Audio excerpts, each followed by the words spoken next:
Buenos días con todos. Muchas gracias por venir. Reciban el saludo especial de Alfonso Velázquez, presidente ejecutivo de Sierra Exportadora. Tenemos un convenio en Cancillería. Nosotros vamos a ir directamente para allá, así que él está en plena preparación. Lo importante es, tenemos un instituto, una agencia, un ente promotor en Europa, Steinbeis. Realmente cuando visitamos Steinbeis nos dimos cuenta que tenía un modelo de negocios en la cual Sierra Exportadora podía ser incluido con bastante facilidad. La mirada de tener a la empresa como centro focal de su intervención y el hecho que la innovación y la tecnología en el Perú, en un proceso que se inicia con fuerza en este año, nos hace ver de que la universidad, la parte académica son sumamente importantes para tener ese binomio universidad-empresa. Y ellos han podido trabajar esta institucionalidad durante 50 años, han tenido éxito en un país sumamente desarrollado como Alemania, con industrias de primera línea, tan igual como Sierra Exportadora. Su modelo de negocios en la sierra es de inclusión productiva con pequeños empresarios. Sin embargo, el Perú tiene grandes empresas que tienen competitividad sumamente global. De modo que esta interacción nos ha hecho ver de que tener un relacionamiento con Steinbeis nos va a permitir ver las interfaces que tiene los negocios, la innovación y la tecnología, y principalmente darnos cuenta de que el talento, el hombre, la profesionalidad unido a los instrumentos que nos van a explicar van a ser realmente elementos fundamentales en los próximos años en el Perú, en esta apuesta por la diversificación productiva, la transformación de nuestro país. De modo que con esta introducción, I will present to Mr. Uwe Haug. He is the CEO related to Steinbeis with the networking private enterprises and academic institutions, and Ms. Sandra Holmeyer, that is in the International Business Department, and I have as Sierra Exportadora the big opportunity that they will be with us in a small, we have developed this working team because the participants are the persons that are representing institution that has another network. So I will be very happy, and the president of Sierra Exportadora also, that make a presentation on knowledge and technology transfers with the Steinbeis. It's your words. Okay. Well, so thank you for the opportunity that we have the possibility to have a small session with you this morning. I do not only want to make just a presentation, I also want to discuss with you. So I will also want to learn from you what your ideas, what your findings are. Should I use it? Do you understand me, or it's okay? So for us, it's also important to get your opinion, or what you see it is possible or it's not possible, because you will see that we are coming from a specific environment, and when we talk about knowledge and technology transfer, I do not want to bring you today the solution for everything or the best thing on the world, but it's just our experience which I want to show you, which we made in our environment. Yeah, and therefore I would like to start with this picture. This is more or less Europe, and you see that Europe is a summary of very, very small particles, small units. And we talk, when we talk about Europe, we talk not only about Europe of nations like Italy, France, Germany, and so on, but we more or less talk about a Europe of regions. Yeah? Because the national borders are more and more loosening up, and it's more and more important that wherever the company is located, that it's important which environment, which local, regional environment it has. Yeah? And you see that we come from Germany as an organization, but our regional origin is, oops, this is too far. Let's go back this one. Our regional origin is here. It's more or less in the middle of Europe, and this is the state of Baden-Württemberg. So, like you have said, 18 provinces you have here, or not? Yes, 18 regions. Regions in Peru. So we have 16 states in Germany. Yeah? And you have to see that, and this is important to understand, we are not a national state like France or Italy. We are a federal state. Yeah? More like the US a little bit, but with much more power in the states. Decision power, an own government in each state. So actually we have 16 governments in 16 states, and then there is a national government like Ms. Merkel and their ministers. But the actual things where, like, let's say, like research and development, like universities, education system, tax, and so on, this is on the regional level. And that's why it's very important to see this regional environment and why a company is, for example, in South Germany and not in North Germany. And one thing which it has to do with, it works, is when you look to the regional environment in Baden-Württemberg, you will see that you know some companies, at least by name, like Porsche, Audi, Mercedes, Bosch. So these are the big companies, but the majority, 90% of all the working places are in small and medium-sized companies. Yeah. So this is very important to understand that these companies are driving the system more or less, not the big companies. And if you look at the branches, you see a whole bunch of different types of branches, but the majority is in automotive, machine tool, and electronic. These are our predominant industries. Yeah? As you know, we are also a very, like Peru also, we are a very export-oriented country. Yeah. So, for example, we started in the end of the 19th century, we started with textile industry. So textile was the predominant industry, clothing, textiles. There is very small textile industry in Germany anymore, only high class, high price, but the rest is South Europe, Turkey, and so on, and then like everywhere in the world, China. But what still is here, and this is important, if you look to the machine tool sector, we still have textile machine companies, yeah, which are exporting 80-90% of their products abroad, but still these machinery companies are here, even if the textile industry itself is not here anymore.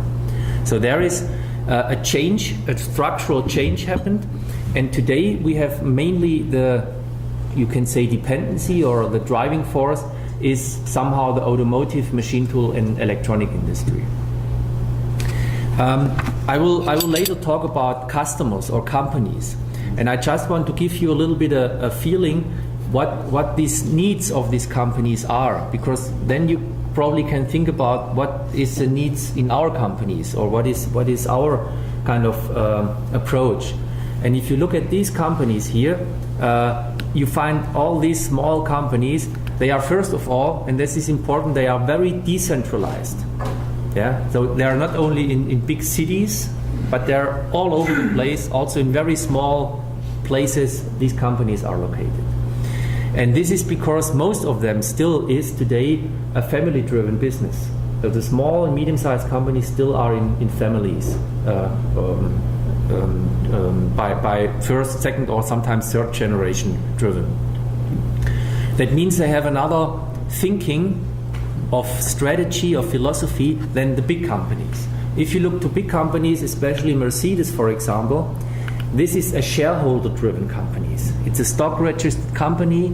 We have, I think, 25 or 20% is by Abu Dhabi, the shareholders. Yeah, so it's an international shareholder-driven company, and this is a total different thinking in the company than you have a family-driven company. The family-driven company is thinking more on a long-term range. Yeah, the shareholder-driven company is thinking in 3 months, 3 months, 3 months, 3 months, yeah, or 4 months, 4 months, 4 months. So it's another thinking of how you invest in things, how you plan things, how you treat your employees, not hire and fire, but a lot of these family businesses, for example, in the crisis, 2009, in the financial crisis, the worldwide crisis, they even invested private money again just to keep their trained, well-educated and trained staff without having any order income. A big company would just reduce staff, and when they need, they will hire and staff again. Yeah? And I would say we still have the luck to have most of these companies in family hands. Yeah? And this is important when you later see what we do, because this is what I want to show you, that this is the companies, the customers we are working with. Yeah? So the second side is the question when you talk about transfer is, what do you have on a regional or on a national level? You see here the numbers for Baden-Württemberg, and you see here the numbers for Germany. What do you have on R&D infrastructure? And I don't want to go each in detail, but you see here on the left side, you see here all the different types of universities, of education systems, and here you see the institutions which are research institutions, sometimes or most of them are basic research institutions. I just heard that one colleague of you, I don't remember the name of the Modesto Montoya. Yeah, that he was working in Germany as a physicist in one of these research organizations for a period of time. So these are the sources where you can more or less get the scientific, the research know-how from. This is one side, but the other side is, and this is probably same important, when you look at the people they produce. Yeah, because when you look in a small and medium-sized company, you won't find in the small and medium-sized company mainly people who have a vocational training. Yeah, we have in Germany this Meister system, yeah, where you have an apprenticeship, you have 3 years of training, you go to school, you work in a company, and then you can make a Meister. This is the next step, and then you can make a technician. And the other side, and this is here the people, they are coming from engineering or economical background, and this is the most, the number you see here, not from the number of students, but from the number of institutions. This is the institution, the University of Applied Sciences, which exactly educate these people who are working on practical side in the small and medium-sized companies. Because the professors there, they have industrial background, and then they go to university. Not only a university career where you have publish and perish and so on, but they have a practical side. And this is important also for us. Okay, to show where we are standing is this picture, because we are often asked, what actually are you doing? And you see here the state, the knowledge base, that means universities or research institutions, and the business enterprises. And we are exactly in between here, but not as a broker or intermediate, but as an own private enterprise. That means we have the full liability for all the projects we do. We take the orders from the customers for consulting, engineering, training, and the customer pays us for this. So it's not just an agency or something, it's a company. It's a full enterprise. And we are not part of the state. That's also important. That means we are in a private environment. And the first step of everything what we do is, not the question is how can we sell a result from the university. The first question always is, what is the problem of the company? And this is, we started since 1983 when Steinbeis was founded with this mode. What can we do for the company? And then the second question is, who can help us by solving this problem? Yeah? And this is still the approach today. So we are only working on behalf of what our customers needs.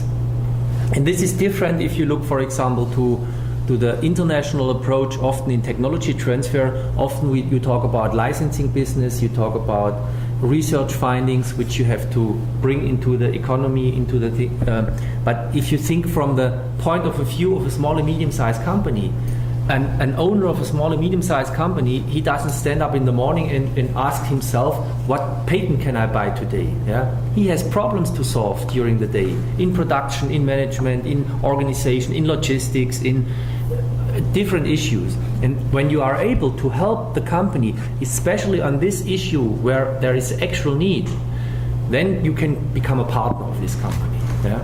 And this is what we developed in the last 30 years, more or less. Okay, I skipped some overheads because they are not so important for for getting the main issue. Looking now at the structure, we have basically a decentralized structure also. That means we have the Steinbeis Limited Company, which is the overall holding company, but then we have 1,000 of these so-called Steinbeis enterprises. Yeah? The director of these enterprises is mainly working in a knowledge source. That means a professor, for example, from a university. He could also work for a company, or he could only fully work as a self-employed person for Steinbeis. Yeah? So you see the directors, the people, are coming from different backgrounds. Yeah? It could be the background of a professor, could be a background of experience in a company as a side activity, or could be fully self-employed under Steinbeis. And if you look at the backgrounds of the people, you will see that there is now a mixture of different types of know-how. You have scientific know-how, you have experience background, you have consultant background. So and this is the important point, that this mix of know-how sources is there. Because today, if you look at a specific issue, sometimes you need different people from different backgrounds. You cannot only solve it with a professor. You need somebody from a company background. Or sometimes it's not able, when you come in really scientific issues, just to have an industrial background. You need a professor. Yeah? And this mix in one network, yeah, this is the kind of value added we can bring to the companies. And then if we make a contract with the customer, the Steinbeis enterprise makes a contract with the customer, this is then, what I said before, this entrepreneurial transfer. It's not a state-approved or a kind of a public funding something. It's an entrepreneurial transfer, directly connection between the customer and the Steinbeis enterprise. For the professor or for the director, it's important that the Steinbeis frame, the company frame of Steinbeis, is the legal partner of the customer. So we have all the issues of liability, legal services, we have financial services. So we provide the professor everything, or the director everything what a corporate function means, yeah, from legal, finance, staff management, and so on. And that's our kind of USP, more or less, our unique point where we have positioned ourselves. Yeah, these are just some numbers. These are the numbers of December 2013, the official published number. We have today, the actual number of these enterprises is 1,000 of these units we have worldwide, about 145 million euros. And you see here the staff distribution, 730 professors, 1,700 employees, it means full-time people on employee level, and about 3,500 freelance people, that means with a project manager contract. And this gives us a huge flexibility to breathe very, very strongly according to the needs of the company. So we can very quickly put a team together which can help the company, and then after solving this problem they split up again. Yeah? So it's a very flexible, very quick machine, I would say, in opposite to a often state-run agency, or which is very slowly, a lot of people, everybody on paycheck, which is very slowly. And this is not the mode the companies work. Yeah? They have a problem today, they need in the afternoon an answer, and probably tomorrow morning the first expert should be on their place. Yeah, so we are this fast reaction team, more or less, yeah? Not this big project, long-term project. We are more on the short-term project, medium-term project, quick solution, helping quickly, and then going out. And this makes the price affordable for a small and medium-sized company. Because often when a small and medium-sized company comes to a university and talks about a project, they probably don't make a project because it's too difficult, contract-wise. Then it's too long, it's too expensive. You have only research approach, statistics, and so on. And this is not what the company needs. Yeah? The company needs a concrete solution, helping with the people from industry, from university, but needs a concrete solution in an appropriate cost frame. Yeah? And this is the flexibility gives us a possibility to set this cost frame. Yeah? Okay. This is the overall picture of Steinbeis. You see here the 1,000 Steinbeis enterprises, which I just described to you. We have then the limited company, and the overall is a Steinbeis foundation. So it's like we have the same constellation. We explained it yesterday, like Robert Bosch. Bosch has also a Robert Bosch Foundation as a roof, and then the Robert Bosch Limited Company. Yeah, this is the same idea more or less.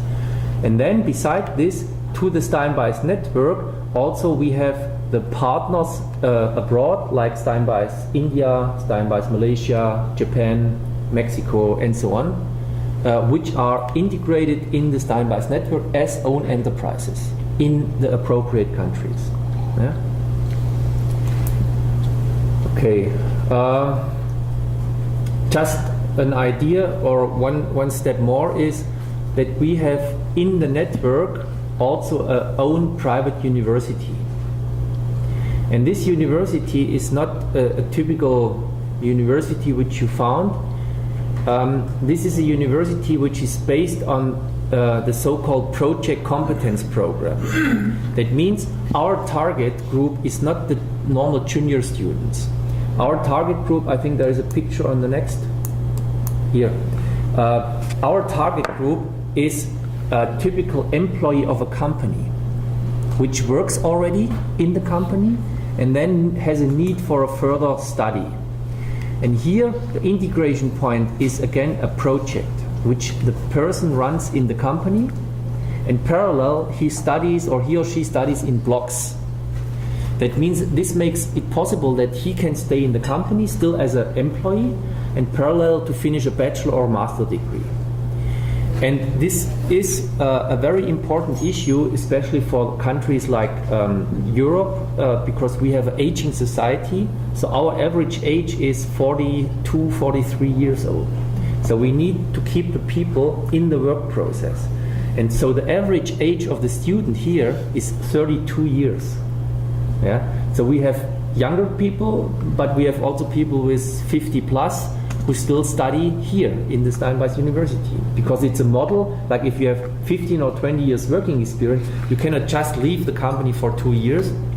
You have family, you have house, you have whatever, so you need to be employed in this time, and the company pays for this to the Steinbeis University, that this person can be trained there.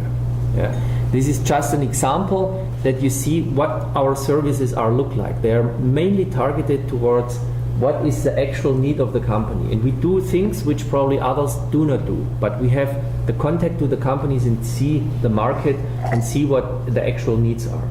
Yeah? Okay.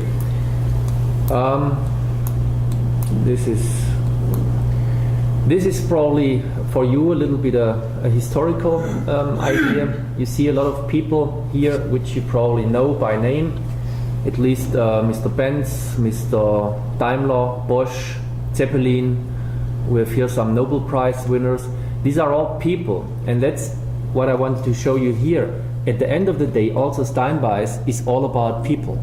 Yeah, we are a people's network, not institutional driven, but a people's-based network. All the 1,000 centers with its 1,000 directors.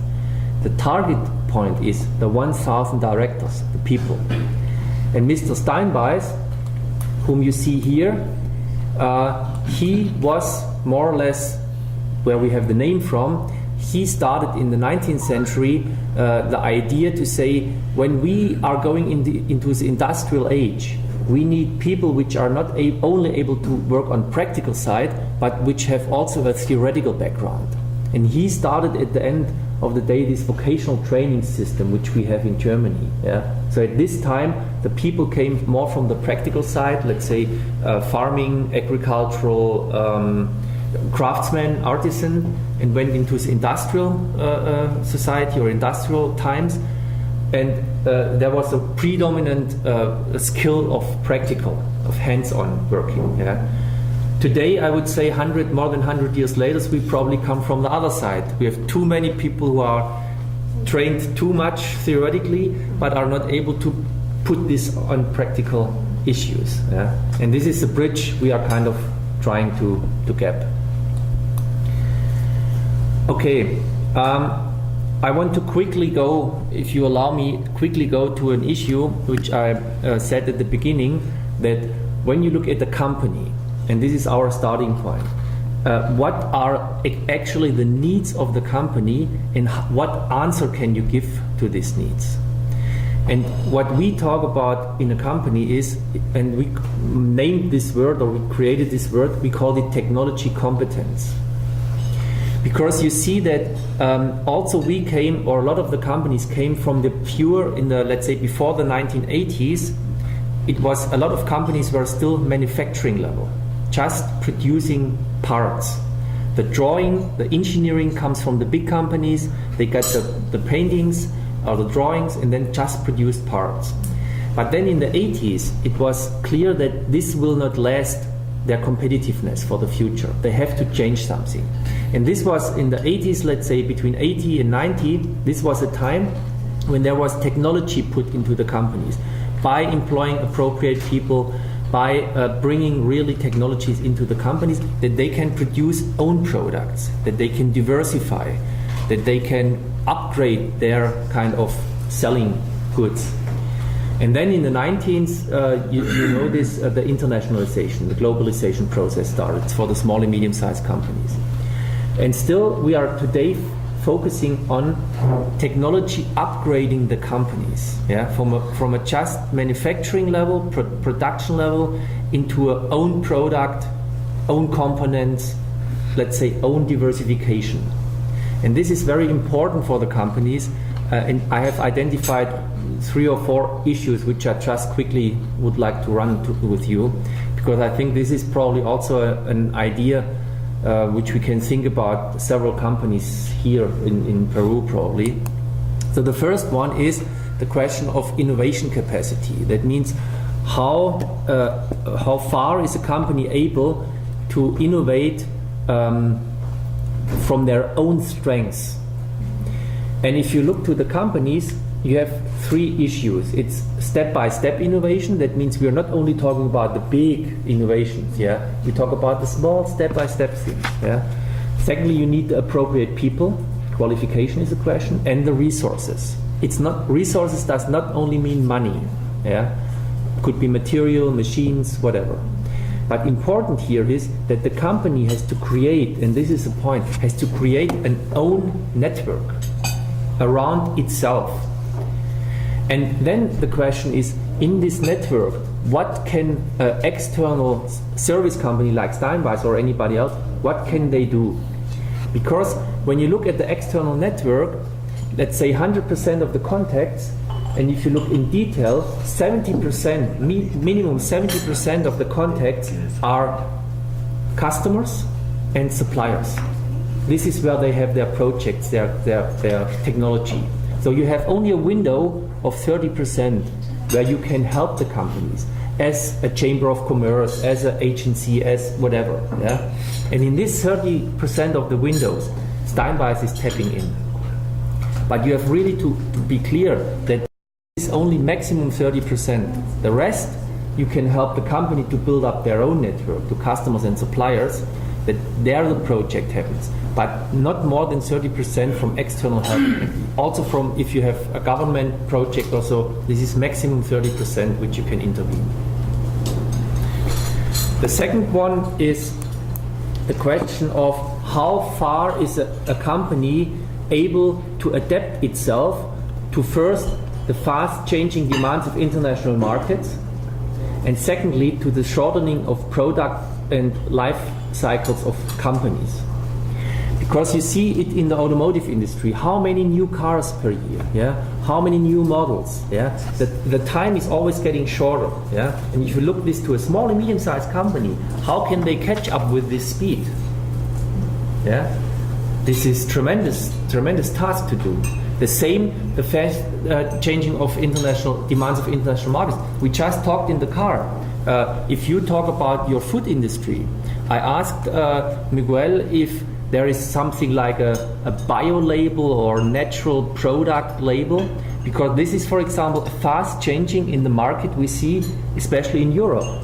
People are asking more and more, not where comes the product from and what is the price, but they're asking how is it produced? Are there pesticides in there? Is it natural grown? Who is the producer? So the normal producer is demanding more and more that I want to know even the person or the company, the farm who produced this orange or this product which I eat now. And this is something which is a demand of the market. Now the question is, as a company, are you able to adapt to this? Yeah? Or do you still produce your things like last 100 years? If you still stay on this line, then you will probably be in trouble. Yeah? Third one is the question of technologies. Technologies is a broad issue, not only in high tech, but generally of techniques, of methods, of new approaches which you have to bring in your companies. And the question is, we talked it just preliminary, a company cannot have all the technologies they need in-house. Yeah? So they need to build up a network. That means they have to have access to these technologies.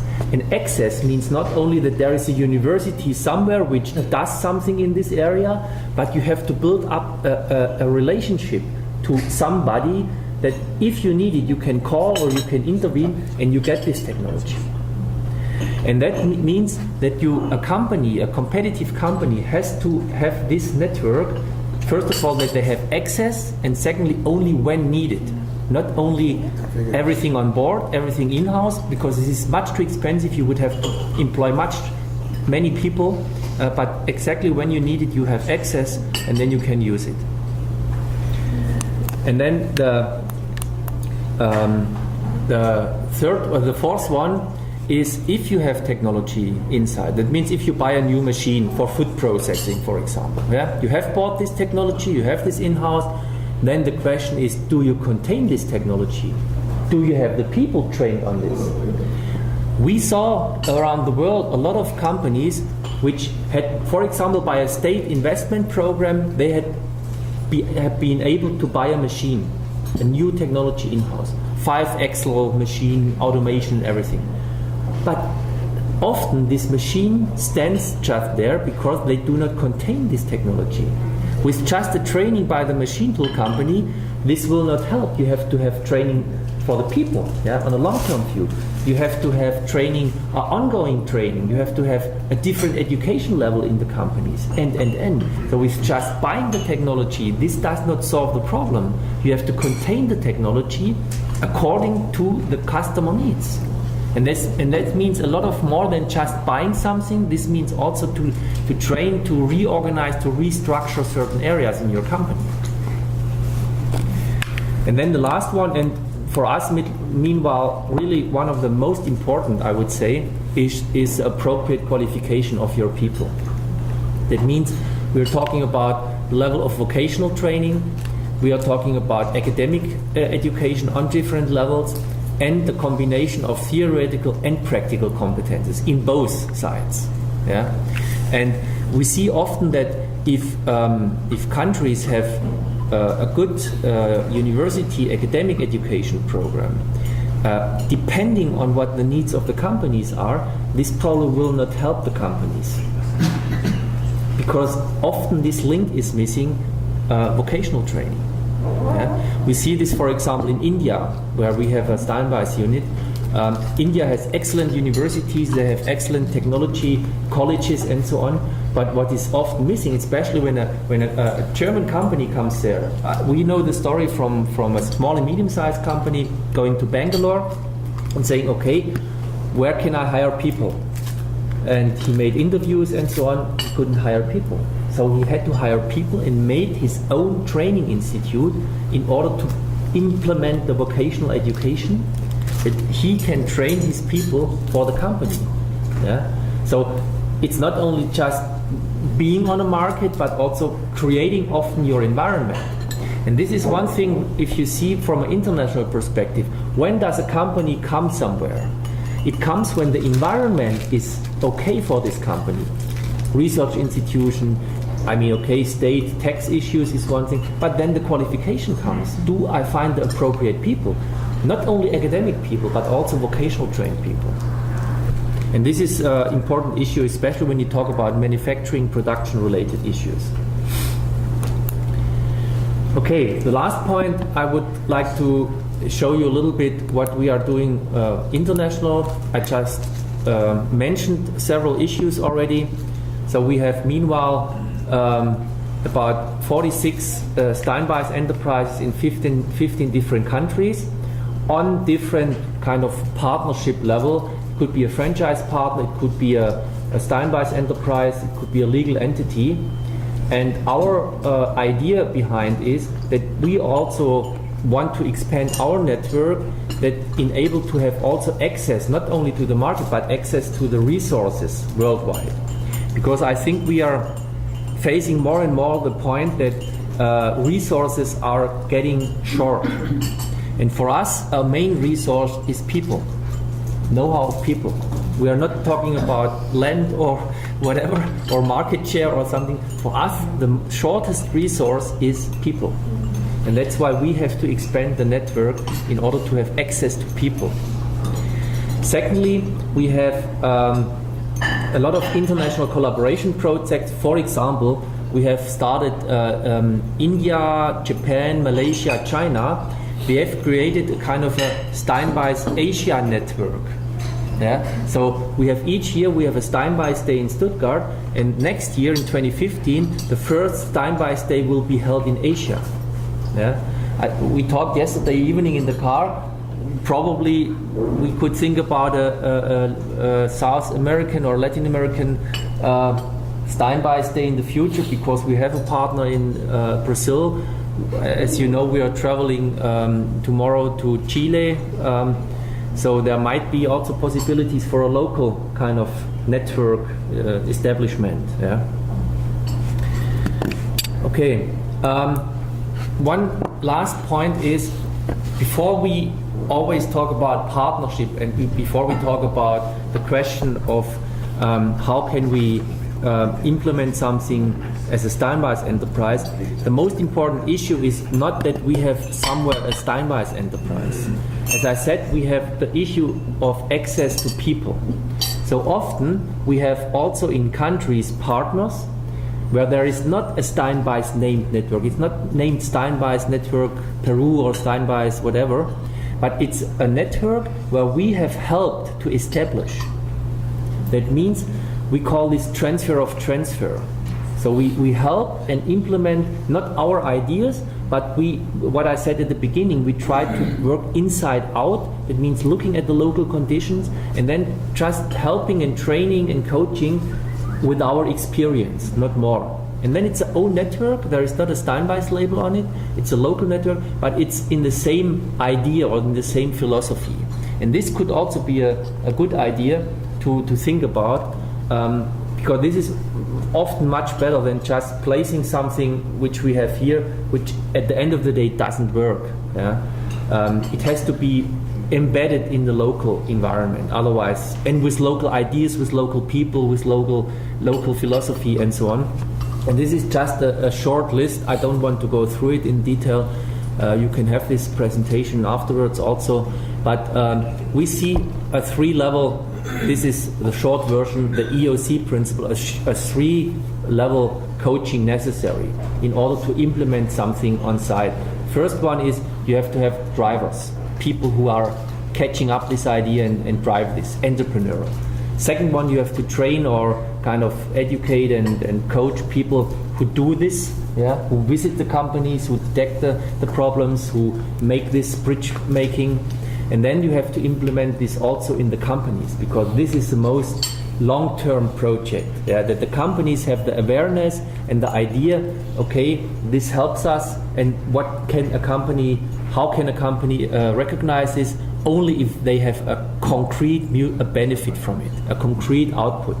Otherwise, a company will not, by theoretical or by seminars or whatever, company will not recognize. A company will only say yes if they have a concrete benefit and say, this was good, working with this person brought me something. So the concrete project is the most important point for reaching the companies, not awareness or advertisement or seminar. This can help as a sideline, but you have to put the things on the point. Okay, this was quickly a short input from my side. Thank you for your attention, and also looking forward to your comments and ideas.